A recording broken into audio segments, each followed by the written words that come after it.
സഹോദരിമാർ, മറ്റ് നേതാക്കന്മാരെ, പ്രിയപ്പെട്ട അസോസിയേഷന്റെ 40ാം സംസ്ഥാന സമ്മേളന വേദികൾ,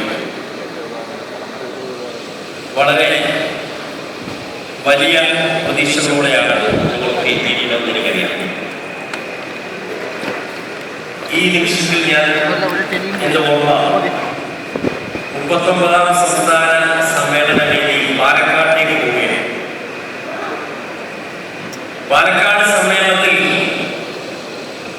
മുഖ്യമന്ത്രിയുടെ പ്രസംഗത്തോടുകൂടി നമുക്ക് ലഭിച്ച ഊർജമാണ് ഒരു വർഷത്തെ നമ്മുടെ സംഘടന.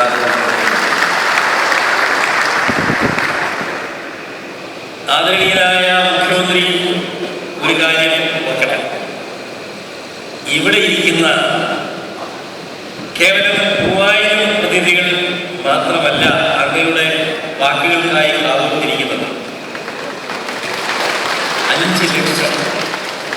5 ലക്ഷം സർക്കാർ ജീവനക്കാരും അവരുടെ കുടുംബങ്ങളും ഇന്ന് ഈ രാജഗിരി ഓഡിറ്റോറിയത്തിലെ മുഖ്യമന്ത്രിയുടെ പ്രസംഗത്തിൽ അദ്ദേഹത്തിന്റെ വാക്കുകൾക്കായി കാത്തിരിക്കും. കേവലം NGO അസോസിയേഷൻകാരോ ജനാധിപത്യ സർവീസ് സംഘടനാ പ്രവർത്തകരോ മാത്രമല്ല, നമ്മളെക്കാൾ കൂടുതൽ ഇതിനു വേണ്ടി കാതോർക്കുന്നത് ഇടത് സർവീസ് സംഘടനാ പ്രവർത്തകർ. ഞാൻ ദീർഘമായ ഒരു പ്രസംഗത്തിലേക്കൊന്നും പോകുന്നില്ല, ഞാൻ കാര്യത്തിലേക്ക് കിടക്കില്ല. നമ്മുടെ ഏറ്റവും പ്രധാനപ്പെട്ട ആവശ്യം ഇപ്പോൾ നിങ്ങൾക്കെല്ലാം അറിയാം, ശമ്പള പരിഷ്കരണം. ശമ്പള പരിഷ്കരണം നമ്മൾ മുഖ്യമന്ത്രിയോട് കടപ്പെട്ടിരിക്കുന്നു. കാരണം ശമ്പള പരിഷ്കരണ തീയതിക്ക് 8 മാസങ്ങൾക്ക് മുമ്പ് ആദ്യമായി കേരളത്തിലൊരു ശമ്പള കമ്മീഷൻ നിയമിച്ചത്. ആ ശമ്പള കമ്മീഷന്റെ പ്രവർത്തനം പക്ഷേ നമ്മൾ ഉദ്ദേശിക്കുന്ന വേഗതയിൽ മുമ്പോട്ട് പോയില്ല. അല്പം കൂടി ഒരു പ്രവർത്തന വേഗത അതിനുണ്ടാകണം എന്ന് നമ്മളൊക്കെ ആഗ്രഹിച്ചു. നമ്മൾ മുഖ്യമന്ത്രിയുടെ ശ്രദ്ധയിൽപ്പെടുത്തി. പക്ഷേ 1/7/2014 എന്ന മാന്ത്രിക തീയതി, ആ തീയതിക്ക് പ്രാധാന്യം അത് പിന്നിട്ടിരിക്കുന്നു. ശമ്പള പരിഷ്കരണത്തിന് ജീവനക്കാർ അർഹരായ തീയതി അത് പിന്നിട്ടിട്ട് 4 മാസങ്ങളായി. അപ്പൊ ജീവനക്കാരൊക്കെ ഇടക്കാലാശ്വാസം ആഗ്രഹിക്കുന്നു. ഞാനിത് പറയുമ്പോൾ LDF ഗവൺമെന്റ് ഒന്നും ഇടക്കാലാശ്വാസം തന്നിട്ടില്ല എന്ന് നമുക്കറിയാം. മുൻ ഗവൺമെന്റ് സഖാവ് PS-ന്റെ ഗവൺമെന്റ് ഇടക്കാലാശ്വാസം ചോദിച്ചപ്പോൾ നിക്ഷേപിച്ചവരാ. പക്ഷെ അതിനു മുമ്പ് AKNയുടെ ഗവൺമെന്റ് നമുക്ക് ഇടക്കാലാശ്വാസം തന്നിട്ടുണ്ട്.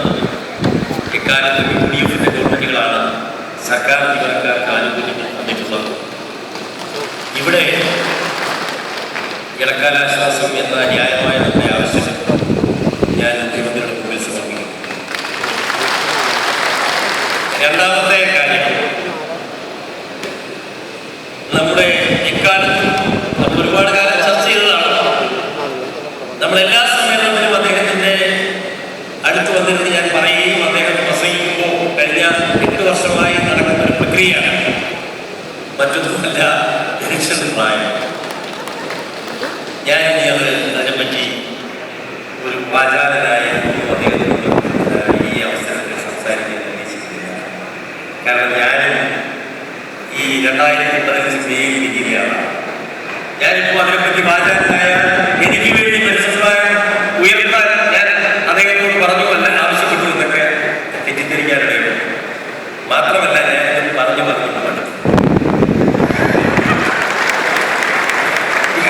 ഇനി അതിനെപ്പറ്റി എന്തും പറയാനില്ല.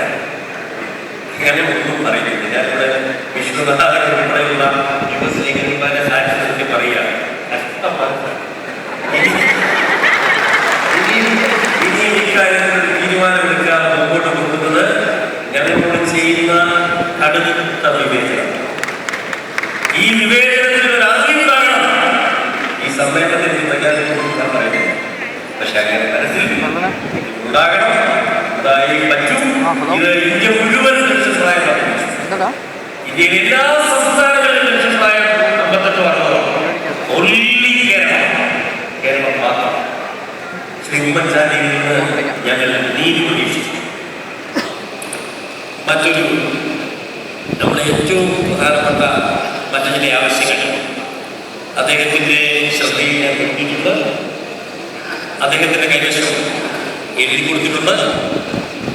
അതിൽ ഇടക്കാല ആശ്വാസം ശമ്പള പരിഷ്കരണം മാത്രമല്ല, നമ്മുടെ ഈ വർഷത്തെ നമ്മൾ ജീവനക്കാർക്ക് കൊടുത്ത ഒരു വാഗ്ദാനം ശമ്പള കമ്മീഷന്റെ പരിഗണനാ വിഷയങ്ങളിൽ ഉൾപ്പെടുത്തി വെച്ച് അതിന് മുഖ്യമന്ത്രിയിൽ നിന്ന് തീർച്ചയായും ഇവിടെ ഒരു അനുകൂല പ്രതികരണം നമ്മളെല്ലാം പ്രതീക്ഷിക്കുന്നത്. അത് മറ്റൊന്നുമല്ല, സമഗ്രമായ ഒരു ആരോഗ്യ ഇൻഷുറൻസ് പദ്ധതി. ഇന്ന് നിലവിലുള്ള സർക്കാർ ജീവനക്കാർക്കായുള്ള റീഇംബേഴ്സ്മെന്റ് സ്കീം ഔട്ട്ഡേറ്റഡാണ്. അതുകൊണ്ട് സർക്കാർ ജീവനക്കാർക്ക് വലിയ പ്രയോജനമൊന്നുമില്ല. നമുക്കൊരു നല്ല അസുഖം വന്നാൽ നമ്മുടെ കാര്യം നോക്കാം. ഒരു നല്ല ബൈപ്പാസ് സർജറി, ഒരു കിഡ്നി ട്രാൻസ്പ്ലാന്റേഷൻ, അല്ലെങ്കിൽ ക്യാൻസറിന്റെ സർവ്വസാധാരണമാണ് കീമോതെറാപ്പി. എന്തിന്?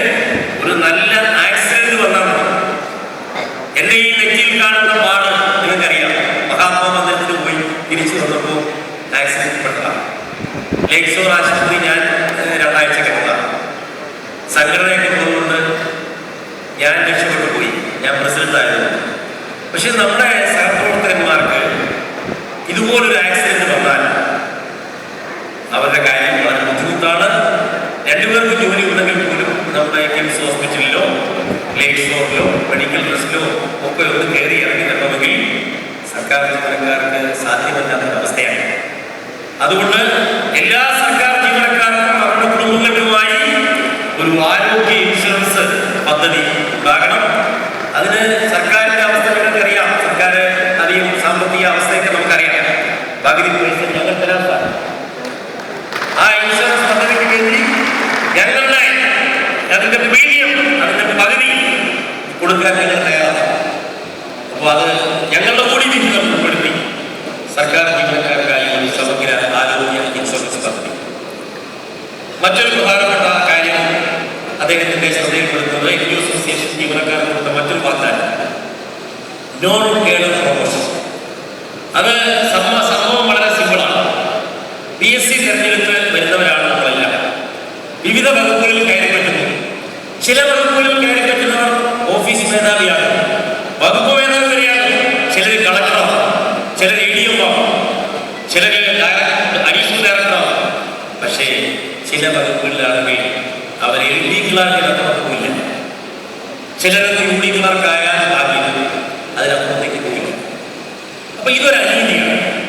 ഇത് ഒരു ഭാഗ്യക്കുറി പോലെയാണ് നമ്മുടെ സംസ്ഥാന ജീവനക്കാർക്കിടയിലെ പ്രവർത്തിച്ചത്. സെക്രട്ടേറിയറ്റിലും മാത്രം മറ്റും 11 ഫിക്സേഷനുകൾ കിട്ടുമ്പോൾ ഇവിടെ 3 or 4 ഫിക്സേഷനുകൾ കിട്ടിയാലായി. അപ്പൊ ഇതിനൊരു അന്ത്യം ഉണ്ടാകണം. നമ്മുടെ പോലീസിൽ ഗ്രേഡ് SI ഉണ്ട്, പ്രൊഫഷണൽ പാരിറ്റി ഉണ്ട് ഇവിടെ.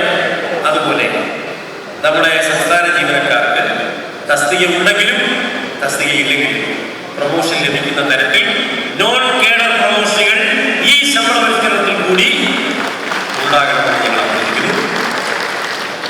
പിന്നീട് കേന്ദ്ര തുല്യതയാണ്. അത്